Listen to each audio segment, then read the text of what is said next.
అబ్దుల్లాపూర్ మెట్ మండల పరిధిలోని Koheda revenue 167/1 survey నెంబర్లు గల దాదాపు 200 ఎకరాలు గత వందల సంవత్సరాలుగా సాగు చేసుకుంటున్న రైతుల భూములను లాక్కొని ప్రభుత్వ కార్యాలయాలకు కేటాయిస్తున్నారంటూ పంట చేలను చెడగొట్టి చదును చేసిన అధికారులపై చర్యలు తీసుకోవాలని డిమాండ్ చేస్తూ బాధిత రైతులు సదరు భూమి వద్ద ఆందోళనకు దిగారు.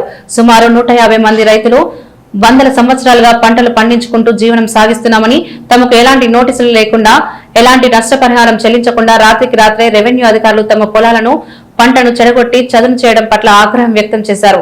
ఇక్కడికి చేరుకున్న ఎంఆర్ఓ, ఆర్టీఓలను నిలదీసిన స్థానికులు రైతులు తమకు న్యాయం జరిగే వరకు పోరాటం ఆపేది లేదని, అవసరమైతే చావడానికి అయినా సిద్ధమని బాధితులు అధికారులను హెచ్చరించారు.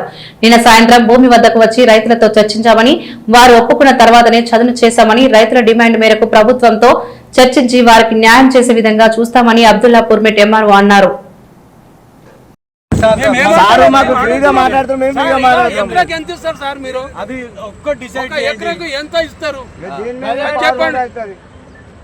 డిసైడ్ చేసి మీరు 4 ఎకరాలు కాదు, రైతులు ఒప్పుకుంటే 10 ఎకరాలు 100 ఎకరాలు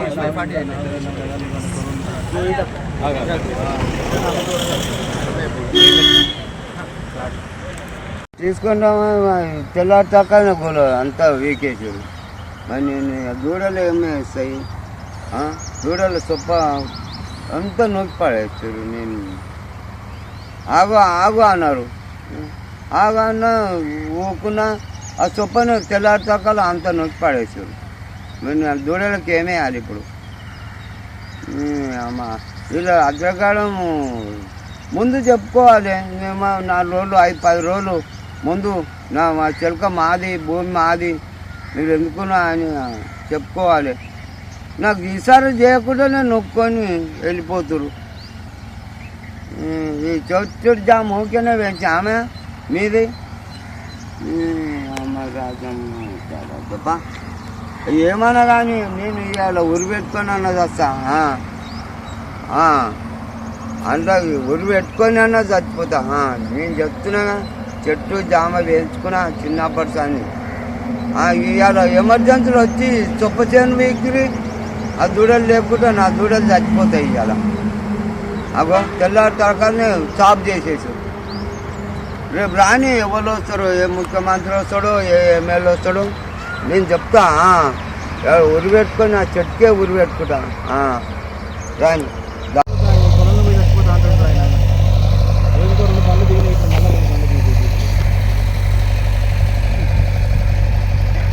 మన కోయల సబ్ రిజిస్టర్ పేరు మీద బుడ్డ ఆగమయ్యే భూమి చీకట్ల వీళ్ళు చూడు ఎంత సాగు చేసుకుంటే దీని మీద పాపం సొప్పు వేసుకుని కనీసం ఆవుల కన్నా పనికొస్తుంది. సొప్పు వచ్చి ఆవులకు పనికొచ్చే సొప్పను ఆయనకు ఆవులు ఉంటాయి. వీళ్ళు ఉన్న పదంగా వచ్చి చీకట్ల దౌర్జన్యంగా భూములు నిలమటం చేస్తున్నారు. ఊర్లో ఇంత కదలిక లేదు మన ఊర్లో. చీమునెత్తులు లేని మనుషులు లెక్క ఎందుకు ఎన్ని రోజులు బతారు ఇట్లా? ఈరోజు వీళ్ళ పొలాలకు వచ్చిర్రు, రేపు మీ పొలాలకు వస్తారు. ఒకసారి అర్థం చేసుకోరు అవతల. నా పొలాలకైతే ఏం రాలేదు, వాళ్ళ పొలం ఏమవుతుంది అంటే ఈరోజు ఫిష్ మార్కెట్ పోయింది, సబ్ రిజిస్టర్ ఆఫీస్ వస్తుంది, రేపు పళ్ళ మార్కెట్ వస్తుంది. ఈ గవర్నమెంట్ మళ్ళీ పోయేసరికి మళ్ళీ ఈ భూములు అన్నీ వేరేకి అమ్మేస్తారు. సేమ్ ఫ్రూట్ మార్కెట్ లెక్క ఇది భూములు కొల్లగొట్టే ప్రయత్నమే తప్పిస్తే దీనివల్ల సామాన్య ప్రజలకు ఎటువంటి లాభం చేకూరే పని అయితే కాదు. సబ్ రిజిస్టర్ ఆఫీస్ అంటే ఎవరికి అది? ఎవరికి సబ్ రిజిస్టర్ ఆఫీస్లో ఎవరికి చేస్తారు చెప్పండి? భూములు ఎవరికి ఉంటాయి, ప్లాట్లు ఎవరికి ఉంటాయి? ఆ సబ్ రిజిస్టర్ ఆఫీసు ఈ సామాన్య పేద దళిత కుటుంబానికి చెందిన భూములు ఏమో సబ్ రిజిస్టర్ ఆఫీస్కి అంటారు. ఏం అవసరం సబ్ రిజిస్టర్ ఆఫీస్ ఈ పొలానికి? లేకనా? భూములు లేకనా? ఏమిది అన్యాయం ఇది? ఊర్లో ఎవడు అడిగే నాదుడే లేడా?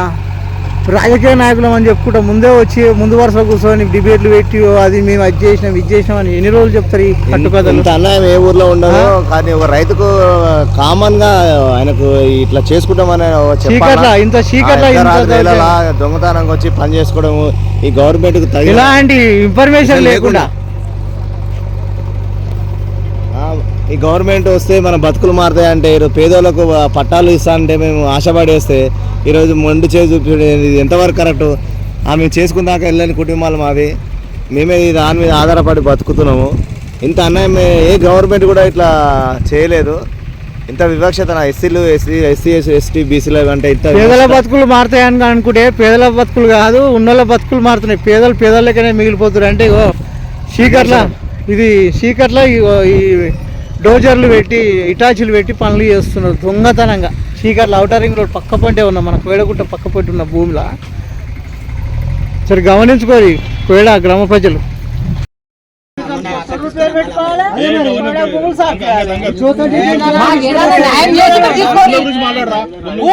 భూములు మనులకని తీస్తారు కదా,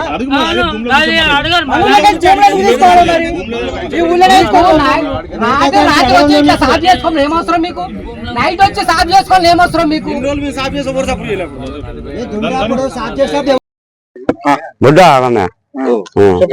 ఇన్ని రోజులు తాను చేసుకుంటూ వచ్చా, మరి సొప్పచేరు ఉండే అని నిన్న వచ్చిండు ఎంఆర్ఓ ఆదాలు వచ్చి జేసీబీలో అక్కడ నొక్కితే పోరే చేనుంది పిక్కుట 2-3 రోజుల దాకా దూడలు తింటే అని చెప్పిన. పోయి మళ్ళీ తెల్లని దాకా అంతా చొప్ప నూకిరు. అగో వస్తాను చెప్పలేదా? రేపు ఎల్లుండి నేను కూలీలో పెట్టి పిక్కుతానా, తెల్లేస్తారు కదా అంతా చొప్ప అంతా వీకేసి ఆ దూడలు వేసా చొప్ప వెళ్ళిపోయారు. కుమార్ కోయడ గ్రామ నివాసిని.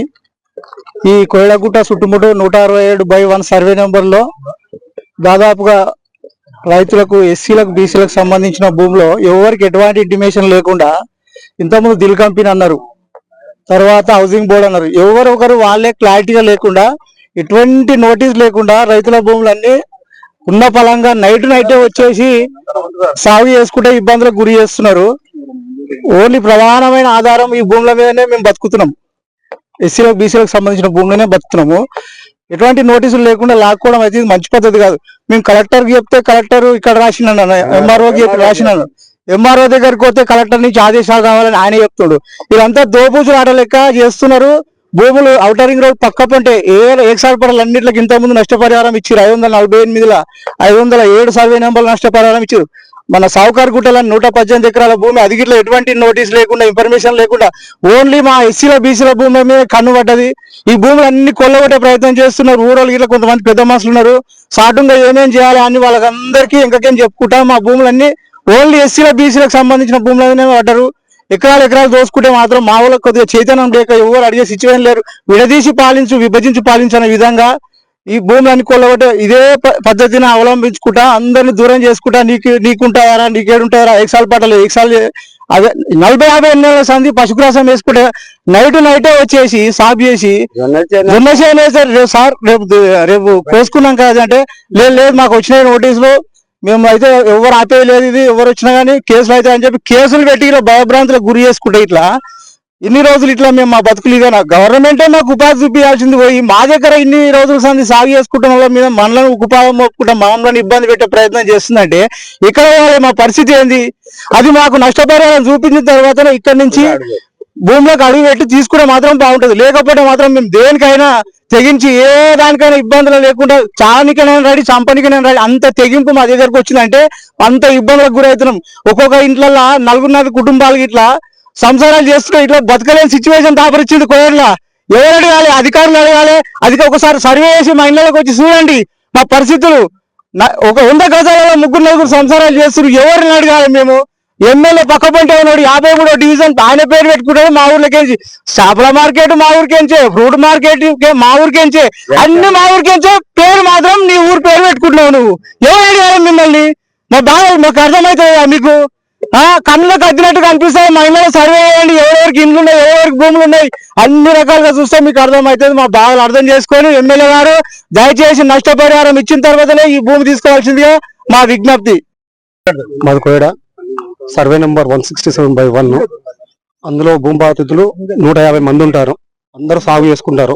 వర్షాకాలం వచ్చినాడు దున్ని సాగు చేసుకుంటారు. వర్షానికే వాళ్ళ అతిథులు ప్రతిసారి దున్ని పెట్టుకుంటారు. ఆ భూములు ఒక 2-3 ఏళ్ళు ఎండలు వచ్చిన మధ్యలో ఆపేసినాము. మా భూమి మాకే ఉన్నాయి, ఇప్పటికిట్లో దుంతనే ఉన్నాము. మా భూములకు ఎటువంటి నోటీస్ లేకుండా ఏం లేకుండా దిల్ కంపెనీ ఇచ్చినా అని చెప్పినారు. వాళ్ళు ఎవరో తెలియదు. మళ్ళీ వాళ్ళు పోయినాక హౌసింగ్ బోర్డు అని వచ్చారు, వాళ్ళు లేరు. అల్ల మార్కెట్ అని చెప్పారు, వాళ్ళు లేరు. ఆల్రెడీ కోర్టులో కేసు నడుస్తుంది. అది దాని కేసు రన్నింగ్ ఇట్లా ఉంది. దాని పేపర్లు ఇట్లా మా దగ్గర ఉన్నాయి. ఆ కేసు ఉన్నా కానీ కేసుకి పక్కకు పెట్టేసి వీళ్ళు భూములు తీసుకుంటున్నారు. ఏ లెక్కతో తీసుకుంటారు వీళ్ళు? మాకు న్యాయం ఉండదు. ఇక అంటే బీసీలు ఎస్సీలకే భూములు తీసేస్తారా? బయట వాళ్ళకి లేవా? సంఘిలో ఏకసాల పటాలు భూములు ఇట్లా ఉన్నాయి, అందులో మేము బీదవాళ్ళం, మా దగ్గర డబ్బు ఉండదు, ప్రేమ ఉంటది, ఆ ప్రేమ గిట్లా లాక్కుంటున్నారు. ఇంకొకరికి చెప్పుకుంటాం మేము. ఎమ్మెల్యే గారు మంచోరని చెప్పి ఆయన గెలిపించుకున్నాము, ఆయన గిట్లా ఇదే పని చేస్తున్నారు. కొంతమంది పెత్తందారు చేతిలో పడి మా ఊరు ఆగమవుతుంది. మా భూములు మాకు కావాలి. పానీలు ఉన్నాయి, చేసాలు, కాసరాలు ఉన్నాయి, ప్రతి ఒక్క పేపర్ ఉంది మా దగ్గర. ఉన్నాక గిట్లా మాకు ఎందుకు వస్తాయి? పాస్బుక్ గిట్లు ఉన్నాయి, అప్పట్లో సర్టిఫికేట్ గిట్లు ఉన్నాయి, 100 ఏళ్ల సంది ఉన్నాయి. అవన్నిటికీ ఏమి మాకు పట్టాలు ఇవ్వాలి. యాక్చువల్ గా పట్టాలు ఇవ్వకుండా లాక్కుంటున్నారు, ఏలకతో లాక్కుంటారు. 100 ఏళ్ళు, 100 దాటింది ఆల్రెడీ, ముత్తాతల నుంచి ఉంది. అప్పట్లో ఒక్కొక్క ఇంట్లో 5-6 మంది కన్నరు పెద్ద మనుషులు, అన్నాలు పెట్టలేక గంజో కట్టుకొని తీసుకొచ్చి పెంచుకోరు పిల్లలని. ఈ పైసలు పెట్టి చేసుకుందామని తెలివి లేవు అప్పుడు పెద్ద మనుషులకు. వాళ్ళ పుట్టిన కొడుకుల గిట్లా లేవు, వాళ్ళ పుట్టిన కొడుకుల గిట్లా లేవు. ఇప్పుడు మాకు చేరే తెలివి వచ్చి మేము మాట్లాడుకుంటున్నాం. ఇన్నేళ్ళ సందరు మాకు ఇంత ఏం లేదా అని భూమి అయితే నిలబెట్టిరు, అమ్ముకోలే పెద్ద మనుషులు. జొన్నలు, సద్దలు, శనగలు, కందులు, పెసర్లు అన్ని పంట పండించుకొని, వానకాల పంటలు పండించుకొని అవతలకు అమ్ముకొని ఆ వీటితోని పిల్లలను బతికించుకోరు. భూమి మేము సంపాదించుకోలేమా? దాన్ని కాపాడుకోలేమా? మా భూములు మాకు కావాలనుకుంటున్నాం, మా భూములు మాకు ఇవ్వాలి కదా. ముత్తాతల నుంచి ఉంది. ఇవాళ ఎవరో వచ్చి 2002 అంటే 1945 నుంచే ఉన్నాయి మా భూములు. అప్పటి వాళ్ళకి ఇవ్వాలి కానీ ఇప్పుడు కొత్త వచ్చిన వాళ్ళకి ఎట్లా ఇస్తారు? మీరు ఏ లెక్కతో ఇస్తారు?